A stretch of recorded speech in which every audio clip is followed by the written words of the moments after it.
여름이라는 말에는 열매가 열리다 하는 의미를 담고 있다고 합니다. 이 여름은 열매의 여름에서 비롯된 말입니다. 자, 우리 대한민국의 여름에는 오디가 맺히고 또 살구가 익어가고 매실이 연글고 그리고 복숭아를 수확을 할 수 있습니다. 예수님은 시장하시던 차에 길가에 잎이 무성한 무화과나무를 보시고 무화과나무 가까이에 다가가셨습니다. 시장하신 주님은 이 무화과나무에게서 그 무엇을 얻으실까 살펴보셨지만 아무 열매도 찾을 수가 없었습니다.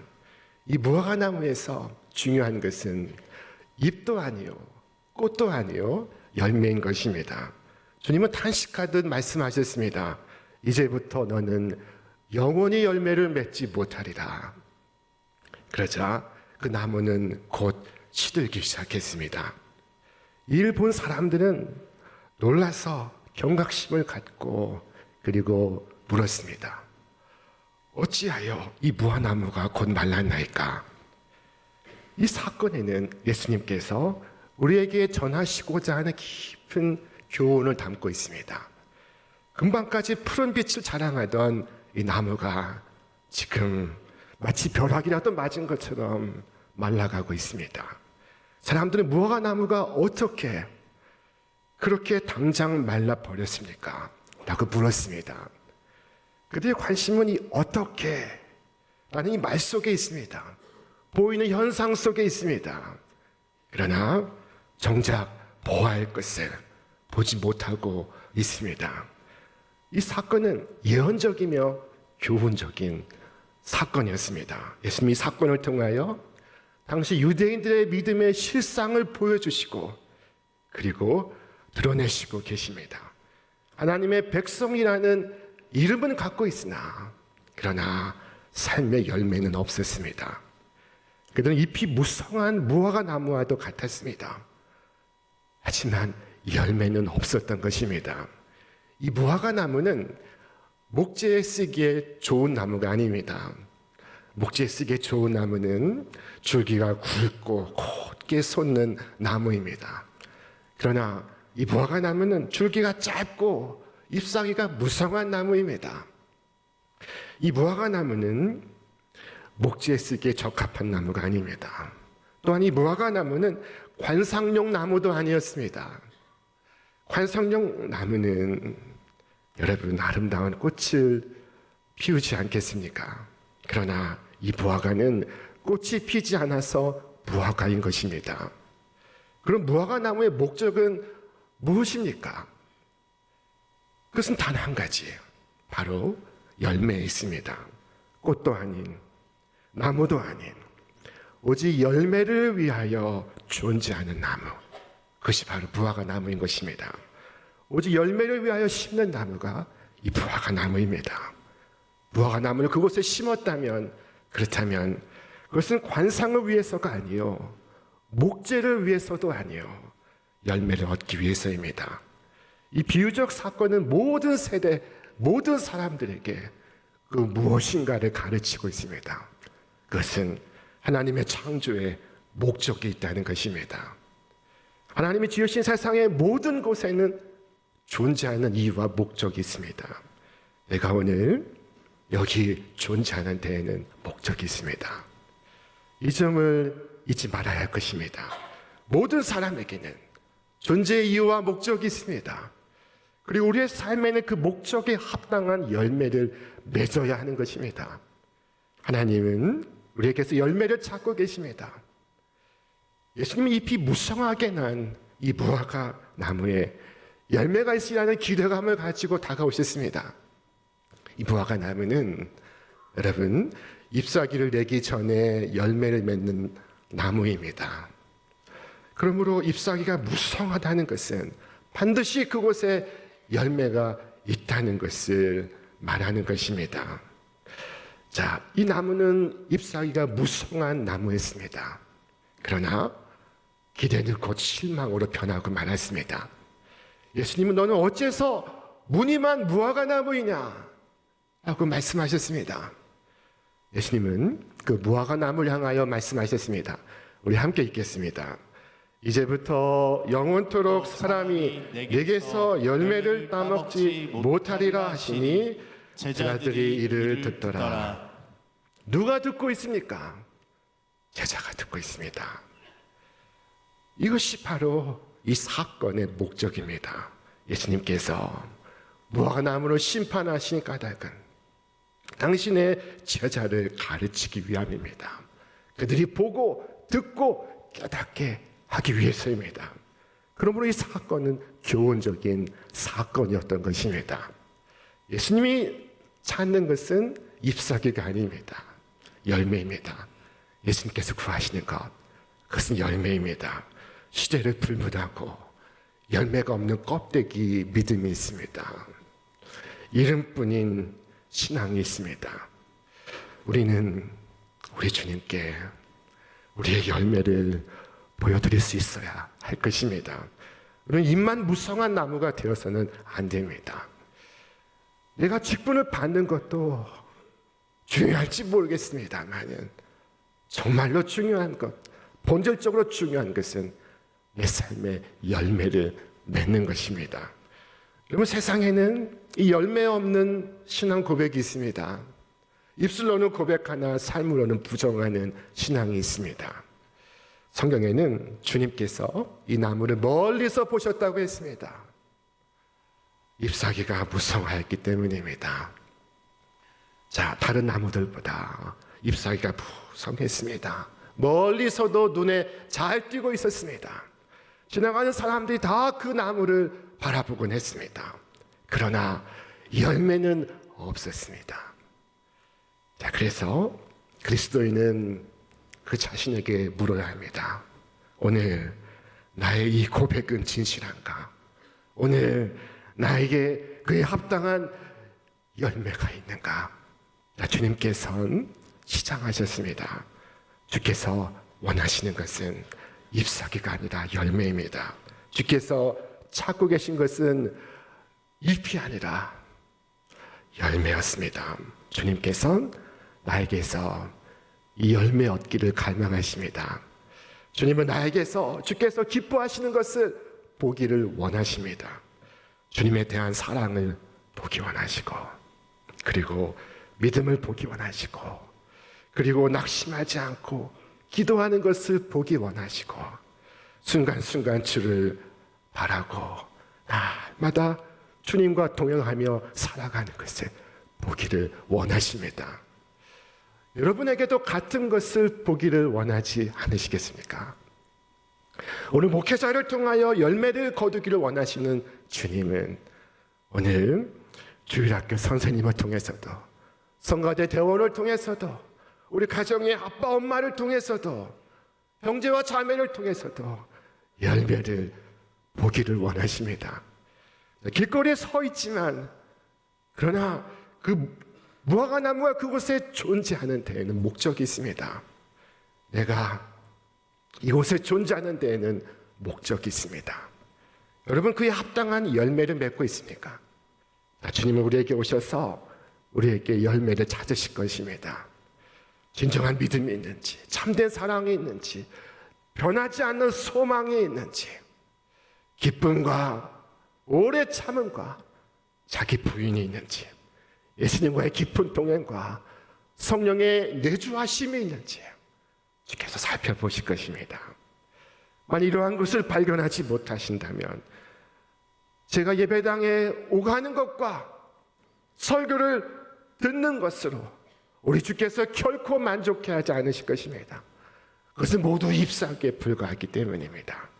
주님께서는 삶의 거룩한 열매를 위하여 우리를 위하여 십자가에 피 흘리셨습니다. 자, 그를 위하여 내 주께서 보혈에 피 흘려 나를 구속하신 것이 아니겠습니까? 자신의 백성을 거룩하게 하시려는 의도가 아니면 주님께서 왜, 무엇 때문에 죽으셨습니까? 물과 피를 쏟으시고 상처를 입으시고 고통의 죽음을 죽으신 것은 무엇을 위함입니까? 수구에는 마땅한 결실이 있어야 합니다. 그렇지 않다면 목적을 배반하는 것입니다. 주님은 오셔서 우리가 합당한 삶을 살고 있는지를 판단하실 것입니다. 주님은 속지 않으실 것입니다. 누가 주님을 속일 수 있겠습니까? 주님은 결코 속지 않습니다. 입만 무성한 나무가 사람을 속일지라도 우리 주는 속일 수 없습니다. 주께서 작은 무화과 나무 가지도 그냥 지나치지 않으실 것입니다. 새롭게 돋는 순도 주께서 그냥 넘겨보지 않으실 것입니다. 그것이 성령의 열매인지 아닌지를 판단하실 것입니다. 4대 교회를 바라보시는 주님의 마음은 착잡했습니다. 주께서 말씀하셨습니다. 4대 교회의 사자에게 편지하라. 하나님의 7영과 7뼈를 가지신 이가 이르시되 내가 네 행위를 아노니 네가 살았다 하는 이름은 가졌으나 죽은 자로다. 네가 살아있다 하는 이름은 가졌으나 네가 그리스도이라고 하는 이름은 가졌으나 실상은 죽은 것이라. 요한계시록에 나오는 7교회 중에 이처럼 극언을 들은 교회는 이 4대 교회가 유일합니다. 4대 교회는 여러분 사람들의 칭찬을 받는 교회였습니다. 사람들의 인정을 받는 교회였습니다. 그러나 하나님께서는 그 교회가 죽은 교회라고 말씀하십니다. 여러분, 이 살았다 하는 이름은 가졌으나 라는 것은 겉으로는 멀쩡하나 라는 것입니다. 사람들 보기에는 그럴듯합니다. 그러나 하나님 보시기에 결코 좋은 교회가 아니었던 것입니다. 이 4대 교회 무엇이 문제였을까요? 주께서 이어서 말씀하십니다. 너는 일깨어 그 남은 바 죽게 된 것을 굳건하게 하라. 내 하나님 앞에 네 행위에 온전한 것을 찾지 못하였노니 네 행위에 온전한 것을 보지 못하였다고 말씀하십니다. 이 4대 교회 신앙생활은 가정생활, 학교생활, 직장생활, 취미생활 중 하나일 뿐입니다. 교회 와서 하나님 말씀을 들으나 교회 밖에서는 세상 가치관을 따라서 살아가고 있습니다. 그들에게 온전한 열매를 보실 수가 없었습니다. 오늘 본문 속에서 주님은 이 열매가 없는 무화과 나무를 저주하셨습니다. 주님은 지금 선하신 목적을 위하여 이 나무를 들어 사용하시고 있는 중입니다. 왜냐하면 이 나무는 이후부터 신앙이 있는지 하면서도 정작 그 신앙이 없는 모든 사람들에게 주시는 경고가 될 것입니다. 이 나무는 하나님의 영광을 위해서 아무런 열매를 맺지 못하는 인생에게 하나님께서 어떤 일을 행하시는지를 보여주는 무서운 경고가 될 것입니다. 자, 그러나 주님께서 이 나무를 벌하심은 주님의 큰 자비였습니다. 주께서 파멸시킨 것은 이 무화과 나무입니다. 주께서 마르게 하신 것은 이 무화과 나무입니다. 그리고 주님께서 나를 살려주십니다. 주님께서 나에게 기회를 주십니다. 자, 그러므로 이 엄숙한 교훈을 우리가 우리 자신에게 적용하지 않는다면 우리는 다음에 우리는 그와 같은 결과를 우리 스스로 맞이하게 될 것입니다.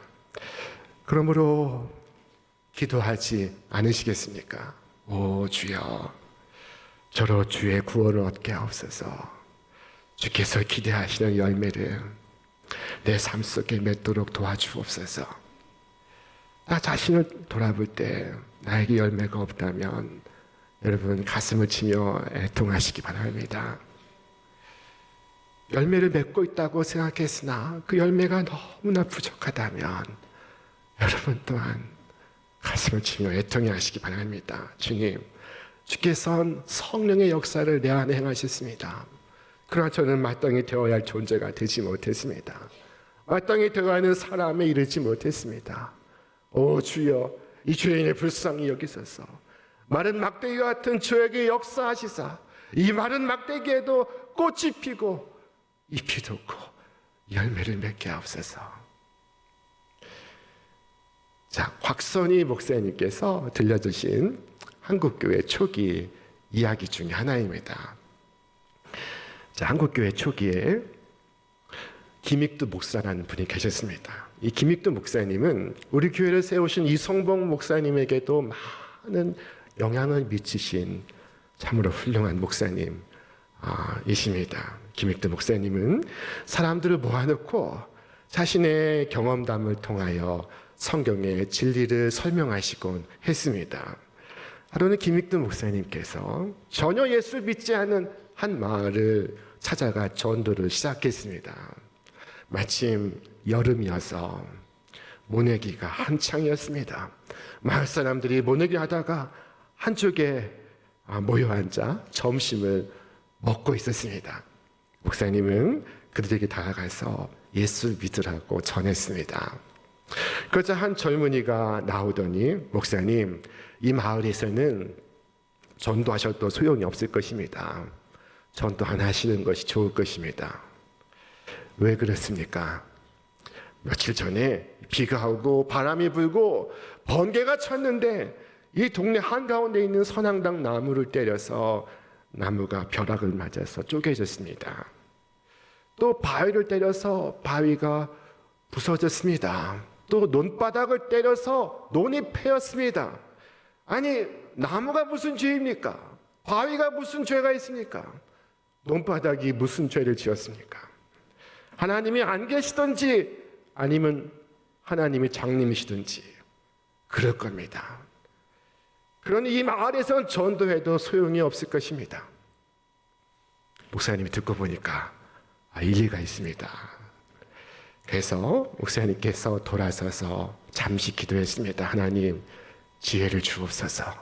그러자 즉시 하나님께서 그에게 지혜를 베푸셨습니다. 목사님은 다시 돌아서서 그에게 말씀하십니다. 자네, 초등학교를 다녔는가? 예, 다녔습니다. 선생님의 손에 무엇이 쥐어 있던가? 막대기가 있지요. 그 막대기는 무엇에 쓰는 것인가? 칠판도 땅땅 때리고 책상도 땅땅 때리고 뭐 그런 것이죠. 아니, 칠판이 무슨 죄가 있나?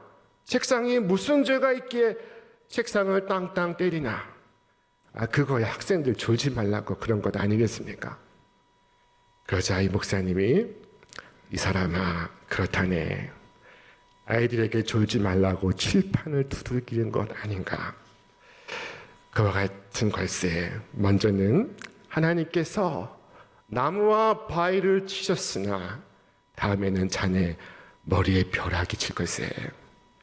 그랬더니 아이고 어떻게 하면 좋겠습니까? 자, 이 청년은 그 마을에서 첫 번째 예수를 믿은 사람이 되었습니다. 그리고 그를 통하여 교회 가서고 그는 그 교회 장로가 되었다는 이야기입니다. 자, 여러분, 그렇습니다. 죄는 무화과 나무에 있는 것이 아니라 사람에게 있습니다. 그런데 무화과 나무를 저주하십니다. 이를 통하여 주님께서는 회개를 촉구하고 계십니다. 그럼에도 회개하지 않는다면 부득불 심판을 집행하실 것입니다. 믿는 자에게는 구원으로 나타날 것이나 불신앙과 교만으로 점철된 인생에게는 심판으로 나타나서 너는 영원히 열매를 맺지 않으리라 하는 말씀을 듣게 될 것입니다. 영원히 열매를 맺지 못하리라 하는 말씀이 무슨 뜻입니까? 다시는 회개할 기회가 없다는 말씀입니다. 그러므로 오늘 이 아침 내게 회개할 수 있는 이 기회를 주신 것은 하나님의 자비요, 하나님의 은혜가 아니겠습니까? 여러분, 오늘의 본문 말씀은 믿음의 눈으로 보고 듣고 마음으로 깨닫게 되시기를 바랍니다. 이 여름 여러분은 어떤 열매를 맺고 있으십니까? 주님께 합당한 열매를 맺으셨습니까? 가정에서, 일터에서, 이 사회에서 나를 심으신 이유가 무엇입니까? 여러분, 그곳에서 사랑의 열매, 기쁨의 열매, 평화의 열매, 인내의 열매, 자비의 열매, 선함의 열매, 또한 충성과 온유와 절제 열매를 맺고 있으십니까? 이 여름 영혼의 아름다운 열매를 맺어가는 여러분과 제가 되시길 바랍니다. 우리가 열매를 맺으면 주께서 기뻐하시고 주께서 보람을 느끼십니다. 주께서 친히 말씀하셨습니다. 내가 너희를 택하여 세워나니 이는 너희로 가서 열매를 맺게 하고 또 너희 열매가 항상 있게 하여 내 이름으로 아버지께 무엇을 구하든지 다 받게 하려 함이라.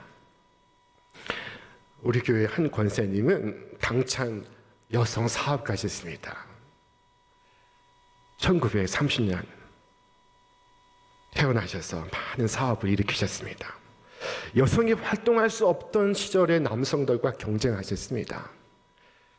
자, 이 권사님이 평생에 사랑하신 말씀은 잠언 11장 24절, 25절 말씀입니다. 흩어 구제하여도 더욱 부하게 되는 일이 있나니 과도히 아껴도 가난하게 될 뿐이니라. 구제를 좋아하는 자는 풍족하여질 것이요 남을 윤택하게 하는 자는 윤택하여지리라. 이 권사님은 선한 뜻이 모이면 여러분 이 세상에 큰 힘이 되리라 믿고 선의 은행을 설립했습니다. 그리고 이 선의를 나누고 싶어하는 사람들과 재능을 정립하고 기술을 정립하고 물질을 정립하고 기도를 정립하게 하셨습니다. 그리고 그들과 함께 이 나눔을 실천하셨습니다. 교회를 통해서도 심장병 어린이 수술을 하셨는데 그분이 고치시고 살리신 생명망도 150명이 넘습니다. 대부분의 사람들은 기부를 할 때 나팔을 붑니다. 그러나 그는 아무도 모르게 합니다. 사람들은 이와 같은 그리스도인을 만나면 이 사람은 진짜입니다. 이 사람은 진실한 크리스찬입니다. 말하지 않겠습니까? 자, 이분이 만일 잎사귀에 몰두했다면 무슨 기림이 있으며 무슨 덕이 있으며 무슨 칭찬이 있겠습니까? 무슨 기억이 있겠습니까?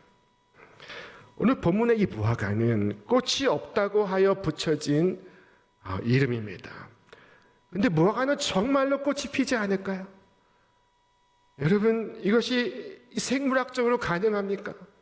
꽃이 피지 않고도 열매를 맺습니까? 이것이 자연의 이치와 부합합니까? 그럴 수는 없는 것입니다. 꽃이 있고 나서야 열매가 있는 것입니다. 이 무화과 나무의 꽃은 실제로 이 과실 내에서 핍니다. 간단히 말하면 이 무화과는 과일이 아니라 뒤집힌 꽃입니다. 이 배 모양의 꼬투리 안에서 피는 꽃입니다. 그것이 익어서 무화과 열매가 되는 것입니다. 이처럼 꽃이 아닌 열매가 되고자 하는 나무가 주께서 심으신 무화과입니다. 농부신 하나님께서 우리를 심으신 목적은 꽃이 아닌 열매를 위해서입니다. 이 세상은 꽃을 좋아합니다. 그래서 사람을 꽃으로 비유하고 사람을 꽃과 비교합니다. 자, 그러나 이 무화과는 꽃이 아닌 열매가 되고자 하는 나무입니다. 사랑하는 여러분, 여러분은 열매를 위하여 가정에 심겨졌습니다. 일터에 보내졌습니다. 이 세상 속에 존재하고 있습니다. 농부 되신 하나님께서 나를 인하여 열매를 얻기 위해서입니다. 여러분, 내가 존재하는 것에는 목적이 있습니다. 오늘 그 목적에 합당한 열매를 맺으시오. 주님의 기쁨이 되고 주님의 보람이 되시기를 바랍니다. 이 여름 여러분의 가정에, 일터에, 그리고 이 사회에 아름다운 열매, 거룩한 열매, 풍성한 성령의 열매가 가득하시기를 주님의 이름으로 축원합니다.